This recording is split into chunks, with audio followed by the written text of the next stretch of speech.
अच्छे गायक ने गाया था, बड़ा संगीत शास्त्र का अच्छा गायक था, उसने गाया, कैसी होरी मचाई कन्हाई अचरज रखियो न जाई। ये जो 5 विषय है यही रंग है। पहले वो लगता था रंग से कहां उसमें चक्कर में पड़ेंगे, फिर सोचा ये तो साधारण रंग है, जड़ है, इसमें क्या है, तो एक दिन निकल जाएगा। जो रंग कभी नहीं निकल रहा वो विषयों का रंग है। 5 विषय है, शब्द स्पर्श रूप रस गंध, और यही मनुष्य की जीवन के व्यवहार है। और भगवान ने सबको खेलने के लिए इस संसार में ये 5 रंग रूपी विषय को, पंचरंग को उड़ा दिया। कैसी होरी मचाई कन्हाई अचरज रचियो न जाई। 5 विषय की गुलाल बनाकर बीच ब्रह्मांड, उस पूरे ब्रह्मांड में फैला दिया। कोई भी ऐसा नहीं है जो शब्द को लेकर के प्रसन्न या दुखी ना हो। कोई शब्द आपको लगता है आइए भैया बैठिए भैया तो अच्छा लगता है, प्रसन्नता होती कि हमारा मान सम्मान हुआ। और कहीं नहीं हुआ तो लोग बोलते हमको तो बुलाया ही नहीं भैया, हमको तो पूछा ही नहीं। या कोई ऐसा शब्द बोल दिया जो चुप गया तो उन्होंने कहा भैया वो अच्छा नहीं बोलता, बड़ा कर्कश व्यक्ति। एक महात्मा थे तो वो मौनी थे, तो लोगों ने कहा कि बहुत साल हो गए वो मौन नहीं छोड़ रहे थे। तो लोगों ने कहा महाराज आप मौन छोड़िए। तो वो लिखते थे, स्लेट पे लिखा उन्होंने कि सब गांव वाले मिलकर के एक यज्ञ कराओ तो हम मौन छोड़ दें। तो लोगों ने मिलकर के यज्ञ करवा दिया। फिर उन्होंने कहा कि ये गौदान भी करवा दो तो मौन छोड़ देंगे। तो उन्होंने वो भी करवा दिया। लोगों को लगा कि महाराज कुछ बोलेंगे, और जैसे ही उन्होंने बोलना प्रारंभ किया कि ऐसा कर्कश बोले कि लोगों ने कहा महाराज एक और यज्ञ करवा। तो वाणी में मधुरता, कभी भी ऐसा मत बोलो कि जो किसी को चुभे, कष्टप्रद हो। प्रियम ब्रूयात और सत्यम ब्रूयात, सत्य और प्रिय होना है। अच्छी बात बोलो, असत्य मत बोलो, पर किसी को चुभे ऐसी वाणी बोलिए मन का आपा खोए, औरन को शीतल करे आपू शीतल। अच्छी मधुर वाणी में। हमारे यहाँ पूज्य भगवान कहते थे भैया कि अगर आप चाहते हो कि जीवन में लोग आपको अच्छा बोले तो स्वयं वो जो आप चाहते हो वो आपको करना पड़े। और मधुर वाणी में बोलो, आओ भैया, बैठो भैया, पानी पी लो भैया, भूखे हो तो भोजन करा दे भैया। और यदि मधुर वाणी में आपने बोला तो आप जो सुनेगा उसको भी अच्छा लगेगा, क्योंकि आपको भी क्या सुनना अच्छा लगता है, मधुर। ये शब्द का अपना प्रभाव है। कोई शब्द औषधि का काम करता है और कोई शब्द जो है वो विष का काम करता है। शब्द दिखता नहीं है और शब्द बड़ा घातक होता है, बड़ा शक्तिशाली होता है। नमामि ताम्बाच अचिंत्य शक्ति, इस वाणी में अचिंत्य शक्ति होती है। ऐसी रूप का है, कोई चीज अच्छी दिखी तो अच्छा लगता है। बनारस में बहुत सारी चीज आपको अच्छी भी दिखेगी, और गलियों में जाओगे तो गंदगी भी दिखेगी। तो कहोगे ना इतने हम तो साफ सुथरे शहर से आए हैं, नंबर 1 शहर से, और ये देखो यहाँ क्या, कोई थूक रहा है, कोई क्या हो रहा है।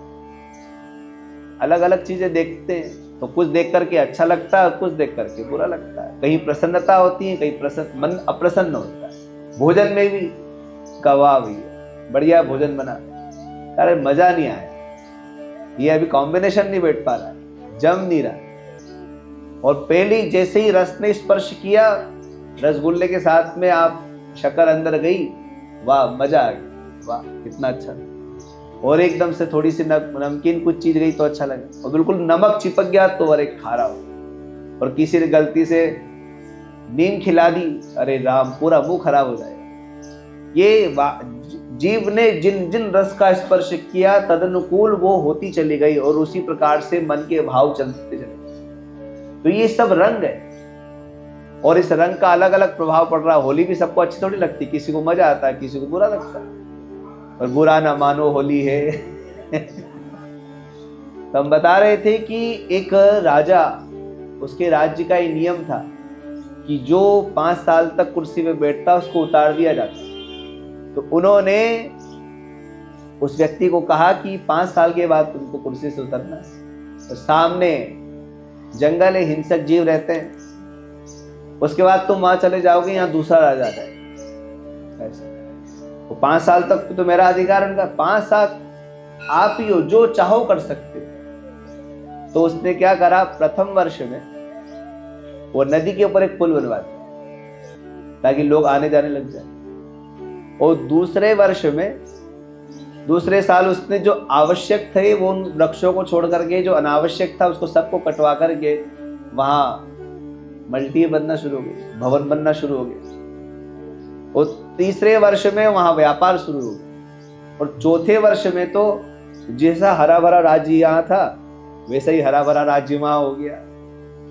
और पंचम वर्ष आते आते उसने कहा अपने मंत्रियों से, अब तुम बताओ मैं इधर रहूं कि उधर रहूं। तो लोगों ने कहा महाराज अब जहां चाहो वहां रहो, इधर रहो चाहे उधर, बराबर ही है। ये जो सेतु है, ये शास्त्र सेतु है, गुरु वाक्य का सेतु है, धर्म का सेतु, जो हमारे इस लोक को भी और परलोक को भी, दोनों को सुखमय समृद्ध में बनाता है। इसलिए जीवन शास्त्रानुसार होना चाहिए, वेदानुकूल होना चाहिए। जिसका जीवन वेद के अनुसार होता है, शास्त्र के अनुसार होता है, मर्यादित होता है, शिष्टाचार से युक्त होता है। मनुष्य को अपने जीवन को कभी भी अशिष्ट नहीं बनाना चाहिए, शिष्टाचार होना चाहिए। कल भी मैंने आपको बताया था कि जिस मनुष्य के जीवन में लक्ष्य नहीं होता है वो नीरा पशु है। पशु भी अपने जीवन को लक्ष्य निर्धारित करके चलता है। जब घोंसला छोड़ के उड़ता है तो ये सोचता है कि जा करके कहीं ना कहीं मुझे दाना चुगने को मिलेगा, दाना लेकर के आना है, उसकी व्यवस्था में लग जाता है। हिंसक जीव भी शिकार के लिए निकलता है, प्रयास पूरा करता है, शिकार मिले नहीं मिले ये भाग्य के अनुसार है। मनुष्य को हानि और लाभ तो स्वयं के प्रयास से नहीं मिलता है, परमात्मा देते हैं, कर्मानुसार मिलता है। और उसको अपना प्रयत्न कभी नहीं छोड़ना चाहिए, प्रयत्न में सतत लगे रहना चाहिए। परम पुरुषार्थ ये कि आप प्रयत्नशील, और परम पुरुषार्थ ये है कि आप अपना कल्याण करो। ये अवसर बार बार नहीं मिलता। परमात्मा की बड़ी कृपा है, उनकी महती कृपा से इस काशी क्षेत्र में हम लोगों को निवास करने का अवसर मिल रहा है, कि पूजा आराधना करने का अवसर मिल रहा है।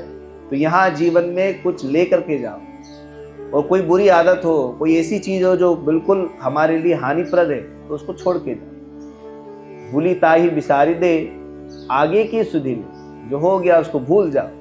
अपने मन को पवित्र बना के जाओ, मलिनता लेके मत जाओ। गंगा सबको निर्मल कर रही है। ये गंगा हमारे तन मन के पाप का हरण करने वाली। तो हम काय के लिए किसी भी प्रकार की दुर्भावना अपने अंदर लेके जाए, यही छोड़ के जाओ। लेके कुछ नहीं जाना, लेके जाना है तो भगवान के प्रति प्रेम, अनन्य अनुराग, भगवान के प्रति श्रद्धा, आस्था और उनसे प्रीति को लेकर के जाओ। ये सबसे बड़ा जीवन में आपके लिए पुरुषार्थ होगा। तो भगवान से यही प्रार्थना करो कि भगवान आपको सुखमय समृद्ध बनाए और उनके पावन चरणों में आपकी प्रीति बड़ी रहे, प्रेम बना रहे।